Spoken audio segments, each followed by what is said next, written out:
ನಮಸ್ಕಾರ. ಉತ್ತರ ಕರ್ನಾಟಕ ನ್ಯೂಸ್ನ ಪ್ರೈಮ್ ಟೈಮ್ಗೆ ಸ್ವಾಗತ. ನಾನು ಹನುಮಂತೇಶ್. ನಿನ್ನೆ ಭಾರತ ಮತ್ತು ಯುರೋಪಿಯನ್ ಒಕ್ಕೂಟದ ನಡುವಿನ ಐತಿಹಾಸಿಕ ಮುಕ್ತ ವ್ಯಾಪಾರ ಒಪ್ಪಂದದ ಪರಿಣಾಮ ಇವತ್ತು ಭಾರತೀಯ ಷೇರು ಮಾರುಕಟ್ಟೆಯ ಮೇಲೆ ಕಾಣಿಸಿಕೊಂಡಿದೆ. ಬುಧವಾರ ದಾಖಲೆ ಏರಿಕೆಯನ್ನು ಕಂಡಿದೆ. ಇವತ್ತು ಸೆನ್ಸೆಕ್ಸ್ 600 ಅಂಕ ಮತ್ತು ನಿಫ್ಟಿ 150 ಅಂಕಗಳ ಏರಿಕೆಯನ್ನ ಕಂಡಿದ್ದು, ಹೂಡಿಕೆದಾರರ ಸಂಪತ್ತು ಒಂದೇ ದಿನದಲ್ಲಿ 3 ಲಕ್ಷ ಕೋಟಿ ರೂಪಾಯಿ ಹೆಚ್ಚಾಗಿದೆ. ಡಾಲರ್ ಮೌಲ್ಯದ ಕುಸಿತ, ರೂಪಾಯಿ ಚೇತರಿಕೆ ಮತ್ತು ಜಾಗತಿಕ ಮಾರುಕಟ್ಟೆಯ ಸಕಾರಾತ್ಮಕ ಬೆಳವಣಿಗೆ ಈ ಏರಿಕೆಗೆ ಇಂಬನ್ನ ನೀಡಿವೆ. ಕೃಷಿ ಹೊರತುಪಡಿಸಿ ಇತರೆ ವಲಯಗಳಲ್ಲಿ ಶುಂಕ ರದ್ದುಗೊಳಿಸಿರುವುದು ಹೂಡಿಕೆದಾರರಲ್ಲಿ ವಿಶ್ವಾಸವನ್ನು ಕೂಡ ಮೂಡಿಸಿದೆ. ಈ ಭಾರತ ಮತ್ತು ಐರೋಪ್ ಒಕ್ಕೂಟ ಅಂದ್ರೆ EU ನಡುವಿನ ಏರ್ಪಟ್ಟಿರುವಂತಹ ಐತಿಹಾಸಿಕ ಮುಕ್ತ ವ್ಯಾಪಾರ ಒಪ್ಪಂದವು ದೇಶೀಯ ಷೇರು ಮಾರುಕಟ್ಟೆಯಲ್ಲಿ ಹೊಸ ಸಂಚಲನವೇ ಮೂಡಿಸಿದೆ. ಒಪ್ಪಂದದ ಸಕಾರಾತ್ಮಕ ಪರಿಣಾಮ ಜಾಗತಿಕ ಮಾರುಕಟ್ಟೆಯ ಬೆಂಬಲದಿಂದಾಗಿ ಬುಧವಾರ ಭಾರತೀಯ ಷೇರು ಮಾರುಕಟ್ಟೆ ಸಾಕಷ್ಟು ಅಬ್ಬರಿಸಿದೆ. ಕೇವಲ ಒಂದೇ ದಿನದಲ್ಲಿ ಬರೋಬ್ಬರಿ 3 ಲಕ್ಷ ಕೋಟಿ ರೂಪಾಯಿಗಳಷ್ಟು ಹೆಚ್ಚಳವಾಗಿದೆ.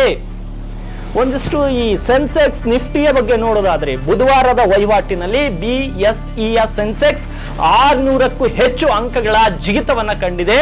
ದಿನದ ಗರಿಷ್ಠ ಮಟ್ಟವಾದ 82,503ಕ್ಕೆ ತಲುಪಿದ್ದು, ನಂತರ ಅಲ್ಪ ಕುಸಿತ ಕಂಡು ಮಧ್ಯಾಹ್ನ 12:35ರ ಸುಮಾರಿಗೆ 300 ಅಂಕಗಳಷ್ಟು ಗಳಿಕೆಗಳೊಂದಿಗೆ ವಹಿವಾಟನ್ನ ಮುಂದುವರಿಸಿದೆ. ಇದು ಭಾರತೀಯ ಷೇರು ಮಾರುಕಟ್ಟೆ ಮೇಲೆ ಆದಂತಹ ಪರಿಣಾಮ. ಇತ್ತ ರಾಷ್ಟ್ರೀಯ ಷೇರು ವಿನಿಮಯ ಕೇಂದ್ರ ನಿಫ್ಟಿ ಸೂಚಕವು ಕೂಡ 150ಕ್ಕೂ ಹೆಚ್ಚು ಅಂಕಗಳ ಏರಿಕೆಯನ್ನ ಕಂಡಿದೆ. 25,350ರ ಗಡಿಯನ್ನ ದಾಟಿತ್ತು. ಸದ್ಯ ಸುಮಾರು 100 ಅಂಕಗಳ ಏರಿಕೆಗಳೊಂದಿಗೆ ವಹಿವಾಟು ನಡೆಸ್ತಾ ಇದೆ. ಈ ಏರಿಕೆಯಿಂದಾಗಿ BSEಯಲ್ಲಿ ಪಟ್ಟಿ ಮಾಡಲಾದ ಕಂಪನಿಗಳ ಒಟ್ಟು ಮಾರುಕಟ್ಟೆ ಮೌಲ್ಯವು 456 ಲಕ್ಷ ಕೋಟಿ ರೂಪಾಯಿಗೆ ತಲುಪಿದೆ. ಇವೆಲ್ಲವುದಕ್ಕೂ ಈ ಮಾರುಕಟ್ಟೆ ಪಾಸಿಟಿವ್ ಆಗೋಕ್ಕೆ, ಈ ಮಾರುಕಟ್ಟೆ ಗೂಳಿ ಆರ್ಭಟ ಮುಂದುವರಿಸೋಕೆ 5 ಪ್ರಮುಖ ಕಾರಣಗಳಿವೆ. ಮೊಟ್ಟ ಮೊದಲನೇದು ಭಾರತ EU ವ್ಯಾಪಾರ ಒಪ್ಪಂದ. ಷೇರುಪೇಟೆಯ ಈ ಉತ್ಸಾಹಕ್ಕೆ ಪ್ರಮುಖ ಕಾರಣವೇ ನಿನ್ನೆ ಘೋಷಣೆಯಾದ ಭಾರತ ಮತ್ತು ಐರೋಪ್ ಒಕ್ಕೂಟದ ನಡುವಿನ ಮುಕ್ತ ವ್ಯಾಪಾರ ಒಪ್ಪಂದ. ಒಪ್ಪಂದದ ಅನ್ವಯ 96.6ರಷ್ಟು ಸರಕುಗಳ ಮೇಲಿನ ಶುಂಕವನ್ನ ರದ್ದುಗೊಳಿಸಲಾಗ್ತಾ ಇದೆ ಮತ್ತು ಇಳಿಕೆಯನ್ನು ಕೂಡ ಮಾಡಲಾಗುತ್ತೆ. 2032ರ ವೇಳೆಗೆ ಐರೋಪ್ ಒಕ್ಕೂಟಕ್ಕೆ ರಫ್ತು ದ್ವಿಗುಣಗೊಳ್ಳಲಿದೆ. ಯುರೋಪಿಯನ್ ಕಂಪನಿಗಳಿಗೆ ವಾರ್ಷಿಕ 4 ಬಿಲಿಯನ್ ಯೂರೋ ಉಳಿತಾಯವಾಗಲಿದೆ. ಇತ್ತ ಮುಂದಿನ 7 ವರ್ಷಗಳಲ್ಲಿ ಭಾರತದಿಂದ ರಫ್ತಾಗುವ ಶೇಕಡಾ 99.5ರಷ್ಟು ಸರಕುಗಳ ಮೇಲಿನ ಶುಂಕವನ್ನ EU ಕಡಿತಗೊಳಿಸಲಿದೆ. ನಿನ್ನೆ ಈ ಕುರಿತು ಸಾಕಷ್ಟು ವಿಸ್ತೃತವಾಗಿ ಮಾತನಾಡಿದ್ದೇವೆ ನಾವು ನಮ್ಮ ಪ್ರೈಮ್ ಟೈಮ್ ನಲ್ಲಿ. ಭಾರತದ ಜವಳಿ, ಚರ್ಮ, ಸಮುದ್ರಾಹಾರ, ರಾಸಾಯನಿಕ ಮತ್ತು ಆಭರಣಗಳ ಶೂನ್ಯ ಶುಲ್ಕದ ಲಾಭಗಳು ಕೂಡ ಪಡೆಯಲಿದೆ. ಈ ಅಮೆರಿಕವು ಭಾರತದ ಸರಕುಗಳ ಮೇಲೆ ಶೇಕಡಾ 50ರಷ್ಟು ಶುಂಕ ವಿಧಿಸಿರುವ ಸಂದರ್ಭದಲ್ಲಿ ಯುರೋಪಿಯನ್ ಒಕ್ಕೂಟ EU ಒಪ್ಪಂದವು ಭಾರತದಕ್ಕೆ ಒಂದು ದೊಡ್ಡ ರಿಲೀಫ್ ಅನ್ನು ಕೂಡ ಕೊಟ್ಟಿದೆ. ಇವತ್ತು ನಮ್ಮ ರೂಪಾಯಿ ಮೌಲ್ಯದಲ್ಲಿ ಕೂಡ ಅಲ್ಪ ಮಟ್ಟಿಗೆ ಚೇತರಿಕೆ ಕಂಡಿದೆ. ರೂಪಾಯಿ ಮೌಲ್ಯವು 11 ಪೈಸೆ ಏರಿಕೆಯಾಗಿ 91.57ಕ್ಕೆ ತಲುಪಿದೆ. ಅಮೆರಿಕ ಅಧ್ಯಕ್ಷ ಡೊನಾಲ್ಡ್ ಟ್ರಂಪ್ ಡಾಲರ್ ಕುಸಿತದ ಬಗ್ಗೆ ತಡೆಕೊಳ್ಳದಿರುವ ಹೇಳಿಕೆ ನೀಡಿದ ನಂತರ ರೂಪಾಯಿ ಚೇತರಿಕೆಯನ್ನು ಕಾಣಿಸಿಕೊಂಡಿದೆ. ಇನ್ನು ಅಮೆರಿಕನ್ ಡಾಲರ್ ಇಂಡೆಕ್ಸ್ ಕಳೆದ 4 ವರ್ಷಗಳ ಕನಿಷ್ಠ ಮಟ್ಟಕ್ಕೆ ಕುಸಿದಿದೆ. ಮಂಗಳವಾರ ಶೇಕಡಾ 1ಕ್ಕಿಂತ ಹೆಚ್ಚು ಕುಸಿದಂತಹ ಡಾಲರ್ ಸೂಚ್ಯಂಕವು 95.566ರ ಮಟ್ಟಕ್ಕೆ ತಲುಪಿದೆ. ಅಂದ್ರೆ 95,566ರ ಮಟ್ಟಕ್ಕೆ ಇಳಿದಿದೆ. ಡಾಲರ್ ದುರ್ಬಲವಾದಾಗ ಭಾರತದಂತ ಉದಯೋನ್ಮುಖ ಮಾರುಕಟ್ಟೆಗಳಿಗೆ ವಿದೇಶಿ ಬಂಡವಾಳ ಹರಿದು ಬರುತ್ತೆ. ಅಮೆರಿಕ ಮತ್ತು ದಕ್ಷಿಣ ಕೊರಿಯಾ ನಡುವಿನ ವ್ಯಾಪಾರ ಉದ್ವಿಗ್ನತೆ ಕಡಿಮೆಯಾಗುವ ಲಕ್ಷಣಗಳು ಗೋಚರಿಸಿವೆ. ದಕ್ಷಿಣ ಕೊರಿಯಾದ ಆಮದುಗಳ ಮೇಲೆ ಶುಂಕ ಹೆಚ್ಚಿಸುವ ಬೆದರಿಕೆಯಿಂದ ಟ್ರಂಪ್ ಹಿಂದೆ ಸರಿದಿದ್ದಾರೆ. ಇದು ಏಷ್ಯಾದ ಮಾರುಕಟ್ಟೆಗಳಲ್ಲಿ ಸಕಾರಾತ್ಮಕ ಅಲೆಯನ್ನ ಎಬ್ಬಿಸಿದೆ.